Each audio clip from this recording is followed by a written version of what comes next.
ሰላም ውድ የሬሲፒ ቻናል ተከታታዮች እንደምን ከረማችሁ። ዛሬ ይዤላችሁ የመጣሁት እዚህ ጋር የምታዩትን ከጤፍ የተዘጋጀ በጣም የምትወዱት አይነት የአነባበሮ አዘገጃጀት ይሆናል። እስከ መጨረሻ ድረስ አብራችሁን ቆዩ። አነባበሮውን ለማዘጋጀት ያው የጤፍ ወትሾ ያስፈልገናል። ከእንጀራ ጋር አብረን የሚተርፈን የጤፍ ወትሾ፣ ከዛ ለብ ያለ ውሃ አድርጌያለሁ። እዚህ ጋር ደግሞ ከአንድ የሾርባ ማንኪያ አነስ የሚል ስኳር እና ትንሽ ጨው፣ የዳቦ ቅመም አድርጌበታለሁ። እናንተ ያጣፍጥልኛል የምትሉትን ነገር መጨመር ትችላላችሁ። ያው የጤፍ ዱቄት ነጩን የጤፍ ዱቄት ይበቃኛል ብዬ የማስበውን ያህል አድርጌያለሁ።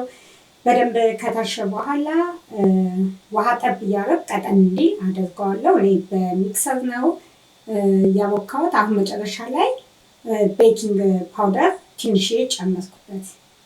ከዛ ቤኪንግ ፓውደሩ ሲዋሃድ ያው ወደ ሌላ እቃ ላይ እገለብጠዋለሁ። ምክንያቱም አሁን ደግሞ የጥቁር ጤፉን ማብካት ስላለብኝ የጥቁር ጤፉንም ዱቄት የማቦካው በቅድሙ ባሳያችሁ መልኩ ነው።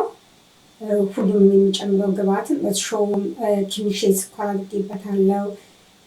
እንደገና ደግሞ ትንሽ ጨው፣ የዳቦ ቅመም አድርጌበታለሁ። ከዛ በኋላ ሸፍነን ኩፍ እስኪል ድረስ እንጠብቀዋለን። እኔ ልክ ኩፍ ሲል ነው መጋገር የጀመርኩት።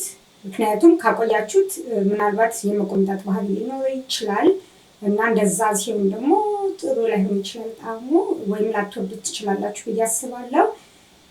ስለዚህ እኔ አሁን ኩፍ ብሎልኛል፣ በደንብ ኩፍ ብሏል። ልክ እንዳልኳችሁ ኩፍ ሲልልኝ ነው መጋገር የጀመርኩት። ከዛ ምጣዴን አሰማሁ እና ልክ ምጣዱ ሲግልልኝ ያው አድርጌ መጋገር ጀመርኩ።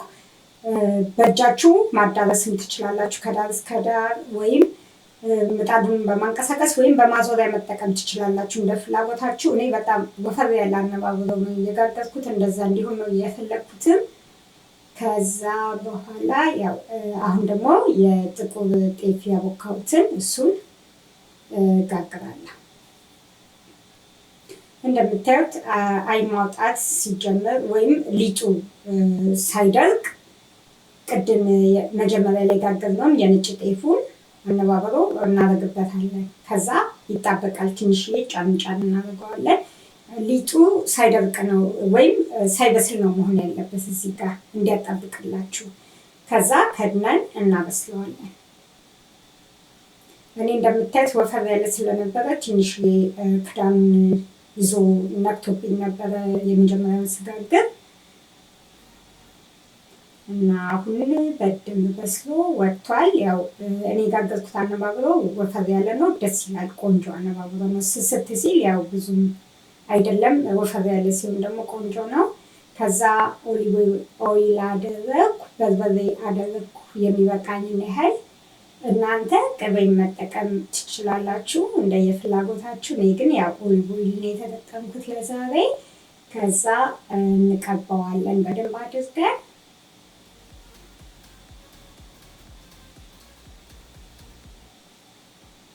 እና አሁን አነባበሮን በእንደዚህ አይነት መልኩ እስኪ ገብራችሁ ሞክሩት። እርግጠኛ ነኝ በጣም ነው የምትወዱት። እኔ ስላልወፈርኩት በጣም ስለወፈረ ብዙ አይን የለውም፣ ግን ሳሳ አድርጌ ጋግሬው ቢሆን ኖሮ አይኑ ከዳር እስከ ዳር ነበረ የሚወጣው። ግን ወፈር ያለ ስለፈለግኩ ነው እንደዚህ ጋገርኩት። እናንተ እንደ ፍላጎታችሁ መጋገዝ ትችላላችሁ። እንደምታዩት በደንብ አድርጌ ቀባሁት። ከዛ ያው በምንፈልገው አይነት መልኩ እንቆርሰዋለን። እስኪ እናንተም በእንደዚህ አይነት መልኩ ሰርታችሁ የማታውቁ ከሆነ አነባበሮን እንደዚህ አድርጋችሁ ሞክሩት። ያው ከጤፍ ነው የተዘጋጀው፣ በጣም ጤናማ ነው። ኦሊቭ ኦይል ነው የቀባሁትን። እንደምታዩት በሚያምር መልኩ በእንደዚህ አይነት መልኩ ቆራርሼ አዘጋጅቼዋለሁ። ያው የነጭ ጤፍ እና የጥቁር ጤፍ ሲሆን እንደምታዩት ከለሩ በጣም ነው የሚያምረው፣ የሆነ ላይን ደስ የሚል ነገር አለው። እና ዛሬ ይህንን አነባበሮ በአሪፍ ሁኔታ ጋግሬ ለእናንተም ይጠቅማል ብዬ የማታውቁ ካላችሁ እናንተም እንድታዘጋጁት ብዬ ነው ይዤላችሁ የመጣሁት። እርግጠኛ ነኝ በጣም ትወዱታላችሁ። ላይክ ማድረጋችሁን እንዳትረሱ። ስለተከታተላችሁ እጅግ በጣም አመሰግናለሁ። ሌላ ጊዜ በሌላ ስራ እስከምንገናኝ ድረስ ደህና ሁኑ።